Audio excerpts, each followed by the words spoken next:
Let's talk about hair, because it's all fine and good when hair stays where it's supposed to, which is on our head. But when it starts to come out more than it should, especially when you start to notice thinning or balding spots, you might feel like it's time to do something about it. So we're going to be talking about hair loss, the causes, and what you can do about it. And a huge thank you to the sponsor of today's video, iRestore. The iRestore professional device is an FDA-cleared LED and laser system that helps you to grow your own natural hair back. It's drug-free, it's non-invasive, and you can use it in the comfort of your own home.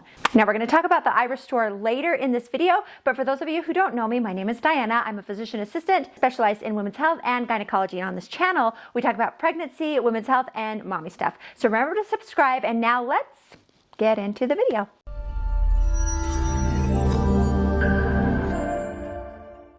So imagine that you're in the shower and you are just singing away. Okay, you all know that you do it. And then you look down and you see a little furry creature hanging out near your drain. Yep, it's your hair. Now, we've all been there, I know that. Now, in order to be able to help you understand why hair falls out, you first need to be familiar with how hair normally grows and falls out. So let's talk about the hair growth cycle. So there are 3 stages in the hair growth cycle. Stage 1, which is the anagen stage, which is basically the hair growth stage. So in this growth stage, your hair can grow from anywhere from 2 to 8 years. And about 85 to 90% of your hair is normally in the growth phase. Now the next phase is called the catagen phase, which is the transition stage. So this is a 2 to 3 week period of time when hair follicles actually begin to shrink. And then the last phase, which is called the telogen phase or resting phase, is the final part, and it lasts about 2 to 4 months. And at the end of this phase, the hair falls out. But have no fear, because the follicle then prepares for the next growth cycle, and the cycle repeats itself over and over. And this is why it's perfectly normal to have hairs fall out. It's part of the normal growth cycle. And on a side note, your shorter hairs, like your eyelashes, your arm and your leg hair, and your eyebrows, they have a short growing phase, only about 1 month, which is a good thing too, because can you imagine if your eyebrows, eyelashes, and arm hair had the same growing phase as the hair on your head? So generally speaking, a person will lose on an average about 100 hairs each day. Look on your brush, your bathroom floor, and in the shower, and you'll see evidence of this. Now, as long as after hairs fall out of your head, the cycle begins again, you're gonna maintain the same amount of hair as always. So now let's get into when that doesn't happen and you start experiencing thinning or bald spots. Now, typically medicine will classify hair loss into 3 categories: scarring, non-scarring, and structural hair loss. But for the purpose of this video, I'm going to simplify it a little less technically into 3 main types of hair loss: genetic and hormonal, autoimmune and inflammatory. Oops, did you hear my finger pop? Autoimmune and inflammatory, and external factors and temporary hair loss. And in order to explain these easily, let's step outside and head over to my little garden box. So let's just say that this flower pot is your scalp. Wait, hang on.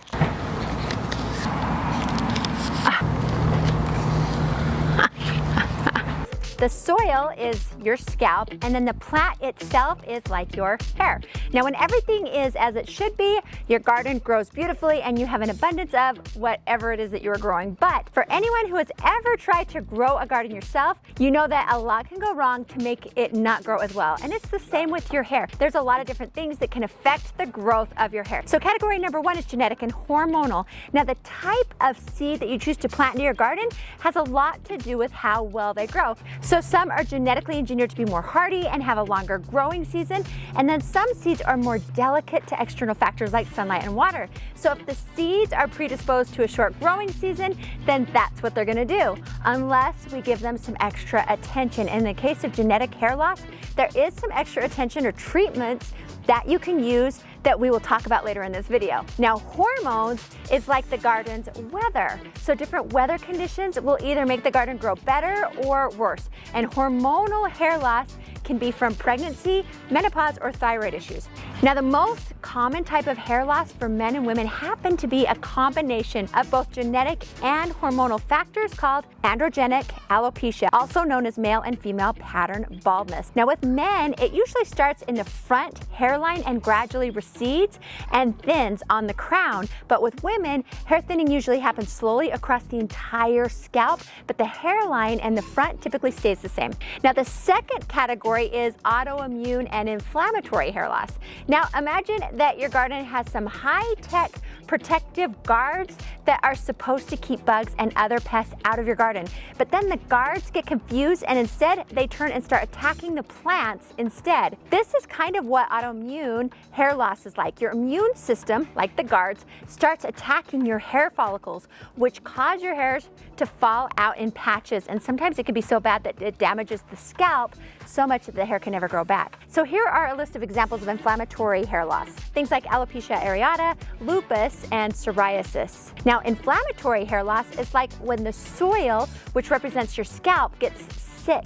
If your scalp gets inflamed or irritated, your hair won't grow. Just like if the soil is poor, your plants might wilt, lose their leaves, or die. Now, if the inflammation isn't addressed, it can lead to scarring, leading to permanent hair loss. Frontal fibrosing alopecia, central centrifugal, I'm not going to say that.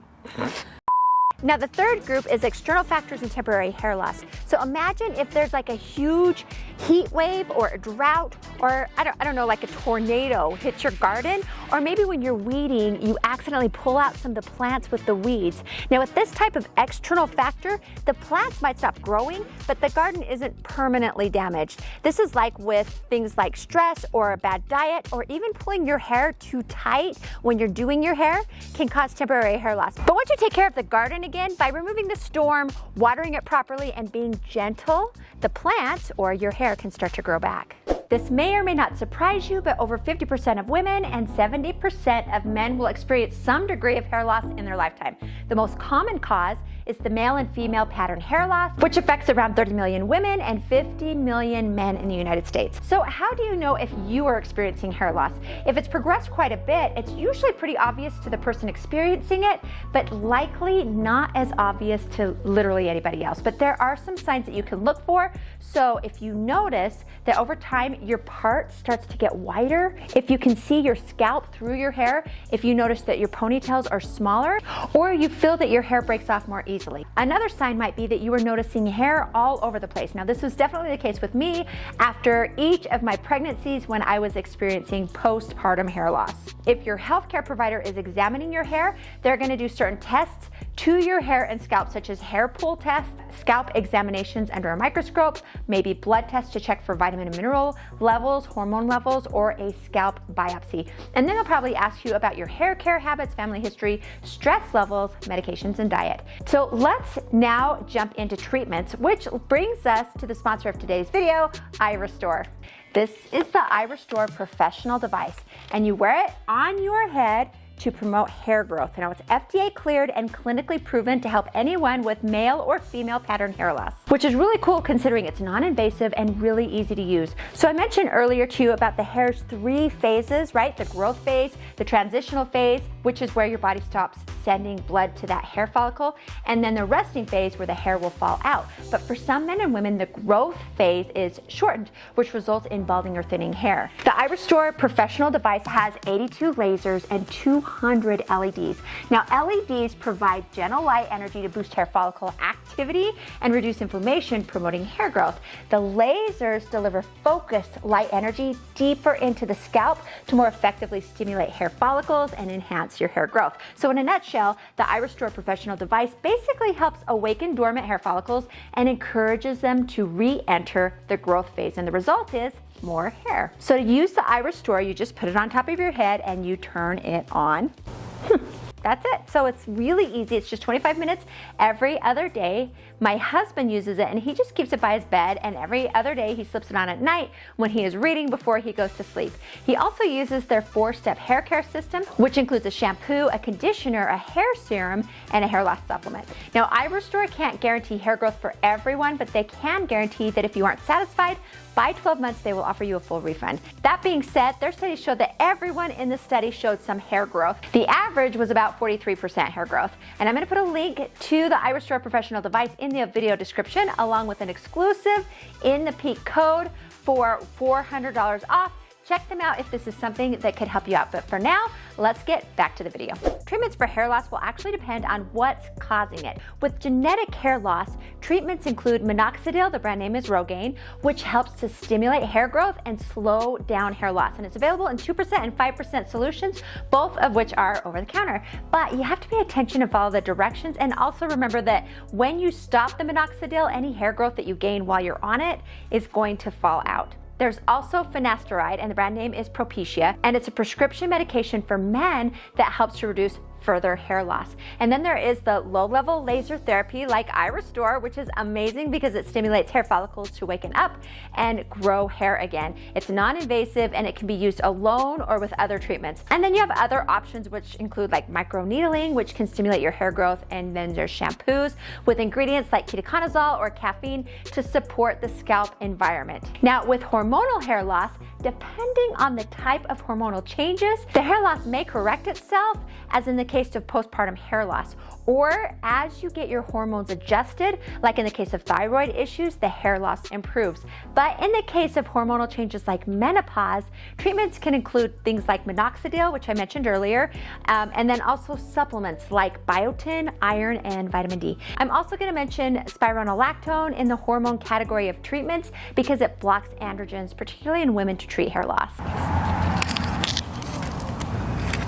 Back to our garden metaphor. With autoimmune hair loss, remember, it's as if the security system to protect your body turns on your body, and you can help the hair loss with treatments like topical immunotherapy, steroid injections, and then something called platelet-rich plasma therapy, which involve getting shots in the scalp that have concentrated platelets, which help to stimulate hair growth. And then there's also things like microneedling and other herbal treatments. For inflammatory hair loss, remember, it's like having sick soil, so you want to make your scalp healthy again by focusing on scalp care, so using products designated for sensitive scalps. And then there's also anti-inflammatory treatments. There's medicated shampoos and also steroid creams that you can use to help your scalp become more healthy. And then finally, let's talk about the treatments for external factors and reversible hair loss. So unlike other types of hair loss, these causes are actually within our control. So things like stress, poor diet, or harsh treatments for your hair can lead to this kind of hair loss. Now, the good news is that when you address these issues,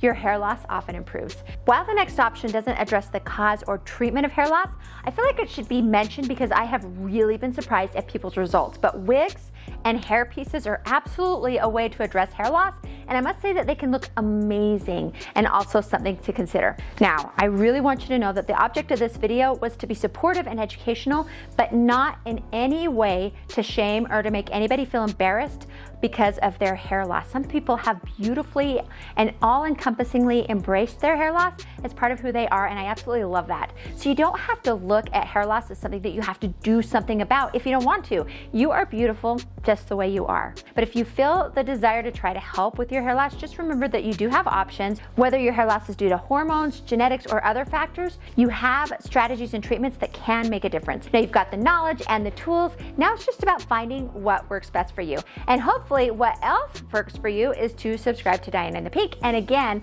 a special thanks to the sponsor of today's video, iRestore, for making this video possible. Again, if you want to check them out, I will have their link in the video description. And don't forget to use my code, Dr. Diana, even though I'm a PA and not a doctor, but it doesn't matter because it's going to save you $400 when you go to purchase the iRestore professional device. And as always, you are amazing, and thank you for watching.